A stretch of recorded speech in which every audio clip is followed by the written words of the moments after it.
Hi. ఇప్పుడు కళ్యాణ్ రామ్ గారిది అర్జున్ వైజయంతి సన్న వైజయంతి అని చెప్పేసి ట్రైలర్ వచ్చింది కదా. అవును, ఎలా బాగుంది, అనిపించింది మీకు? చాలా బాగుంది. విజయశాంతి గారు చాలా తర్వాత సెకండ్ టైం ఎంట్రీ అయ్యారు.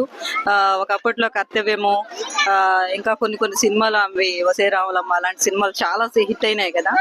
అప్పట్లో లేడీ సూపర్ స్టార్ అని చెప్పేసి అనేవాళ్ళు. బట్ ఇప్పుడు మళ్ళీ ఆమె సెకండ్ టైం ఎంట్రీ ఇచ్చారు. ఇప్పుడు కూడా చాలా సక్సెస్ అవుతారని అనుకుంటున్నాము. ఆల్రెడీ సక్సెస్ అయిపోయారు కదా, మళ్ళీ సెకండ్ టైం మళ్ళీ రీ ఎంట్రీ ఇచ్చారు కదా. చాలా బాగుంది. ట్రైలర్ చూసాను నేను. ఎలా ఉంది?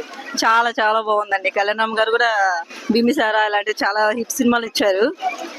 కానీ ఆయన సెకండ్ మధ్యలో కొంచెం గ్యాప్ తీసుకున్నట్టున్నారు బింబిసారా తర్వాత. మళ్ళా ఎంట్రీ ఇచ్చారు కదా, చాలా బాగుంది. ట్రైలర్ అయితే చాలా చాలా బాగుంది. ఫైట్స్ కానీ ఎలా అనిపించింది? చాలా బాగున్నాయి డైలాగ్స్, ఫైట్స్. విజయశాంతి గారు ఇంకా ఆమె ఫైట్స్ అని చూడాలని వెయిట్ చేస్తున్నాం. ఈ సినిమా కోసం 10 kgs ఆమె తగ్గారని కూడా తెలిసింది. ముందు కొంచెం లావు ఉన్నట్టు అనిపిస్తుంది కదా, లావు అయ్యి ఇప్పుడు తగ్గారని అనిపిస్తుంది. చాలా బాగుంటుంది ఈ సినిమా, చాలా బాగా. ఇందులో కళ్యాణ్ రామ్ గారు విజయశాంతి కొడుకుగా నటిస్తున్నారు కదా. అవును, మనకి ఎలా అనిపిస్తుంది? అంటే ఒకప్పట్లో వాళ్ళ నాన్నగారితో నటించారేమో, ఇప్పుడు కొడుకు నటిస్తారంటే రియల్ అమ్మ కొడుకు ఎలా వాళ్ళకి ఎలా రిలేషన్స్ ఉంటాయో అలాంటి రిలేషన్స్ ఇందులో చూపిస్తారని అనిపిస్తుంది నాకు.